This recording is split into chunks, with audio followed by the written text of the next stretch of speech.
बिस्मिल्लाहिर्रहमानिर्रहीम। तारीफ उस खुदा की जिसने जहां बनाई। शुरू अल्लाह के नाम से जो बड़ा मेहरबान रहम वाले है। आज अल्हम्दुलिल्लाह हमारा नासिक जाना हुआ। नासिक में मीटिंग थी गिरीश महाजन साहब के साथ, पालक मंत्री, हमारे जिला अध्यक्ष जनाब श्री कछुए साहब और हमारे योगेश निकम साहब और हर्षल सल साहब, इनके नेतृत्व में हम नासिक गए। नासिक में अल्हम्दुलिल्लाह हमने जो प्रोजेक्ट तैयार करके लेके गया था उसको टेबल मीटिंग पे गिरीश महाजन साहब के पास रखा और माइनॉरिटी डिपार्टमेंट से फंड की मांग की। तो 3 मुतालबात हमने रखे थे। एक मुतालबात अंसारी शादी हाल का, 2 करोड़ के अंसारी शादी हाल का। जैसा कि हम पार्टी में जब प्रवेश किए थे तो हमने डिमांड की थी। उसके बाद मुझे उसके 8 दिन के फौरन बाद ओहदा मिला सेक्रेटरी का। हम शुक्रगुजार है महाजन साहब के और बीजेपी के भी कि उन्होंने इस काबिल समझा और कम वक्त में बड़ा जलील कद्र ओहदा दिया। उसके बाद आज हमारी मीटिंग हुई 15 दिन के अंदर। उन्होंने हमारे तीनों मुतालबात मंजूर किए। पहला तो अंसारी शादी हाल का और दूसरा जो रहा वो हज हाउस। आज मालेगांव में हज हाउस की सख्त ज़रूरत है। हमारी मुस्लिम पॉपुलेशन है, माइनॉरिटी के फंड से हज हाउस की हमने डिमांड की और मल्टीपर्पज़ गार्डन, बोनिकल गार्डन बोलते हैं उसको, वो गार्डन की डिमांड की। तीनों डिमांड को श्री गिरीश महाजन साहब ने, हमारे पालक मंत्री गिरीश महाजन साहब ने एक्सेप्ट किया। एक्सेप्ट करने बाद उन्होंने हमारे सब चीज़ें देखी और देखने के बाद उन्होंने कहा कि इलेक्शन हो जाने दो। 15 तारीख को हमारा इलेक्शन डिक्लेयर हो चुका है। इलेक्शन के फौरन बाद उसके ऊपर हम लाए अमल करेंगे इंशाल्लाह। बीजेपी का हाथ थामने का मुख्य कारण ये था कि हमको डेवलपमेंट चाहिए था। आज 75 साल हो गया है, शहर में कोई डेवलपमेंट नहीं है। अज़बियत की राजनीति है, जातिवाद की राजनीति है। और देखो, बीजेपी के ताल्लुक से कहा जाता है फिरका परस्त पार्टी। अगर बीजेपी फिरका परस्त पार्टी होती तो लाडली योजना की जो स्कीमें है वो सिर्फ वो हिंदू बहनों को मिलती। वो तो पूरे समाज को, ऑल समाज को उसका लाभ हासिल होता है। हमारी मुस्लिम बहनें, बेवाएं, उसके लाभ मिलता है, उसका फायदा होता है। और जितनी भी बीजेपी की स्कीमें हैं, बड़ी से बड़ी स्कीम है जिसको शहर में उसको फॉलोअप नहीं लिया जाता। लेकिन मैं रिक्वेस्ट तो करूंगा हमारी माओ बहनों से और हमारे भाइयों से कि उसके ऊपर इंटरेस्ट ले, उसका लाभ हासिल करें। उसका आप लाभ हासिल करेंगे, आप बिजनेस कर सकते, आप एजुकेशन में आगे बढ़ सकते, आप डेवलपमेंट कर सकते। लेकिन अफसोस का मुकाम है कि हमारे जो लीडरान है शहर मालेगांव सेंट्रल के, उन्होंने बीजेपी को बहुत बड़ा इशू बना के पेश किया शहर में कि जैसा कि बीजेपी आएंगे तो शहर में कयामत आ जाएंगी। लेकिन ऐसा कुछ भी नहीं। हम बीजेपी से जुड़े 15 दिन के अंदर, बीजेपी में ज्वाइन होने के 15 दिन के अंदर बीजेपी में हमको पद मिला, महामंत्री जनरल सेक्रेटरी का, जिला नासिक का, माइनॉरिटी का। 15 दिन के अंदर उन्होंने फंड भी फराहम करने का यकीन दिलाया। डेवलपमेंट करने की बात हुई, डेवलपमेंट के लिए भी बीजेपी तैयार है। हमारा बोलने का मतलब यह कि बीजेपी को फिरका परस्त पार्टी जो बोलते हैं वो कौन सा सेकुलर है। MIM पार्टी जो है वो भी, उसका नाम ही मजलिस-ए-इत्तेहादुल मुस्लिमीन है। जबकि हम रहते हैं इंडिया में, और इंडिया में हम रहते हैं, यहाँ पे हर मजहब, हर जात के लोग रहते हैं। किसी एक समाज के नाम पे पार्टी बना लेना ये इंडिया में पॉसिबल नहीं है। ये इस तरह की राजनीति नहीं करना चाहिए। हर समाज को साथ लेके चलेंगे तो देश तरक्की करेगा। और समाज जब साथ आएगा, मुस्लिम हिंदू भाई भाई सब साथ आएंगे तो देश तरक्की करेगा। लेकिन हम महज एक तबके को, एक बिरादरी को, एक समाज को बांट के राजनीति शहर में करते, जो कि गलत है। मैं आप के सवाल का आपसे जवाब चाहूंगा कि इस शहर के अंदर इस मसले मसाइल को लाया कौन? ये परेशानी शहर में कौन लाया? किसकी हिम्मत पे ये परेशानी आई? किरेट सुमैया साहब को कोई ख्वाब तो नहीं गिरा था। हमारे अपनों ने उनको हर चीजों से रोशनाइश कराया, उसके बाद वो मालेगांव आए। और रही बात जिस तरह से जो परेशानी हुई जन्म दाखिले मामले में और ये सब मामलात में, तो इंशाल्लाह हम उसको हल करने की कोशिश कर रहे हैं।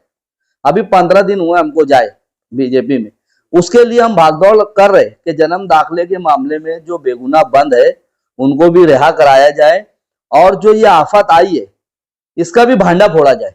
और शहर को बीजेपी जो बोल रहे रोगांजाई बांग्लादेशी, वो तस्वीर चालू है, पुलिस एसआईटी अपना काम कर रही है।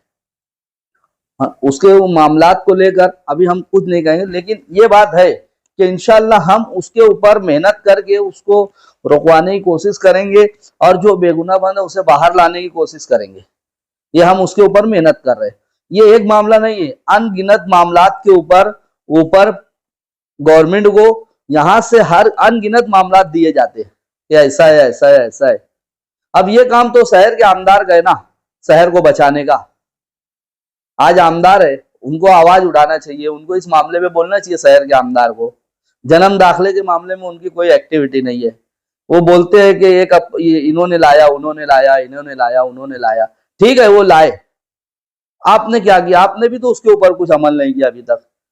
आपका काम था आमदार साहब का कि ये हाउस में आवाज उठाते, उसके ऊपर भागदौड़ करते, उसके ऊपर काम करते, और उसको नहीं रोकवा सकते तो कम से कम उसको जो बेगुनाह बंद है उसे रिहा कराने की कोशिश करते। उन्होंने कुछ काम नहीं किया।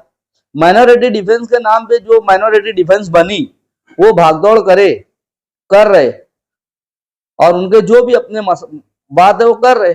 अभी आगे देखते हैं उस पर वो क्या करते हैं। इलेक्शन डिक्लेयर हो गया है, 15 जनवरी को इलेक्शन है, 16 को रिजल्ट है। अब इस दौरान आचार संहिता लागू हुई है, इस दौरान तो हम अभी कुछ कह नहीं सकते, लेकिन अल्लाह की ज़ात से उम्मीद है, कोशिश करेंगे कि जल्द से जल्द उस मामले को शहर से क्लोज कराया जाए और एसआईटी बंद कराई जाए। देखो ऐसा है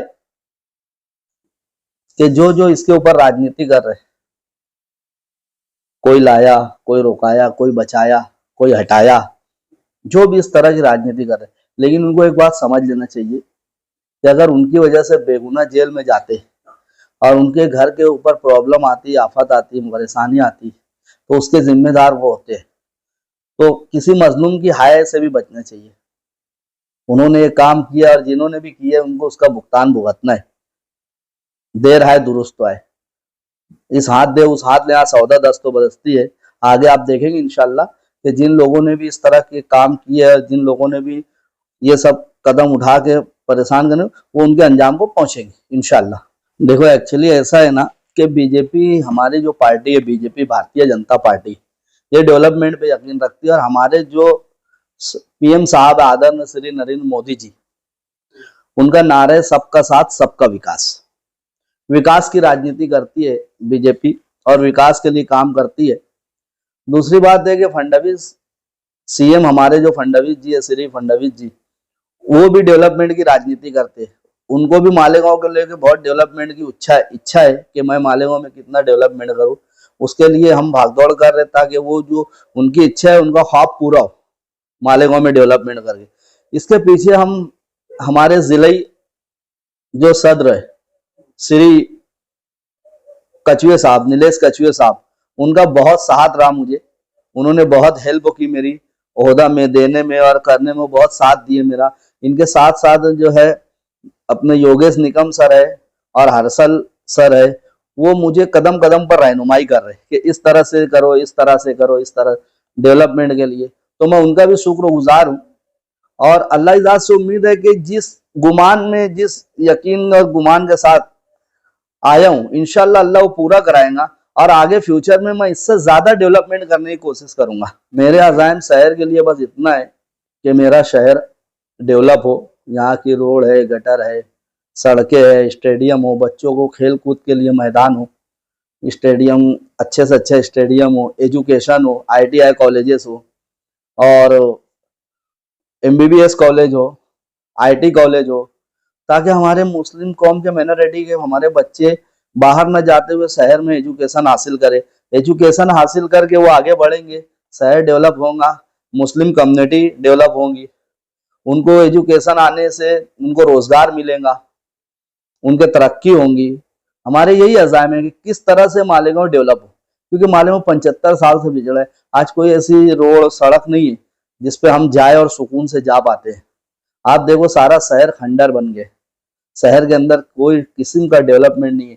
आज यहाँ पे एक रोड का इफ्तिताह करते हैं तो 10 लोग, एक रोड के इफ्तिताह में 10 लोग शामिल होते हैं, और वो 10 लोग जो शामिल होते हैं 1 साल वो रोड चल नहीं पाता।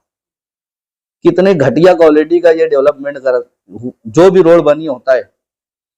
इसलिए हमको राजनीति में आना पड़ा, और इसलिए हम चाहते हैं कि शहर खूब डेवलप करे, खूब डेवलप हो। जी देखो, इलेक्शन की उम्मीदवारी का मामला ऐसा है कि जो हमारे ऊपर के बड़े लीडर है जो, वो सब फैसला करेंगे। हम तो फैसला नहीं कर सकते, उनके फैसले के साथ हम चलेंगे। वो जो बोलेंगे उनका आदर करेंगे हम, और उनकी बात मान के वो कैंडिडेट किसको लड़ाना किसको नहीं लड़ाना, हमारे वरिष्ठ लीडर बैठ के मीटिंग करेंगे और उनके हिसाब से हम चलेंगे। मैं खुद उम्मीदवारी नहीं करूंगा, लेकिन मैं मेरी जगह पे अगर पार्टी ने मुझे उम्मीदवारी का मौका दिया तो मैं मेरी जगह पे मैं किसी दूसरे को मौका देकर उसको भी आगे बढ़ाने की कोशिश करूंगा, लेकिन मैं बाज़ाब्ता उम्मीदवारी नहीं करूंगा। मैं इलेक्शन में और सियासत में मैं सिर्फ डेवलपमेंट के वास्ते आया हूँ। मैं इलेक्शन लड़ने, मेयर बनने, कारपोरेटर बनने नहीं आया।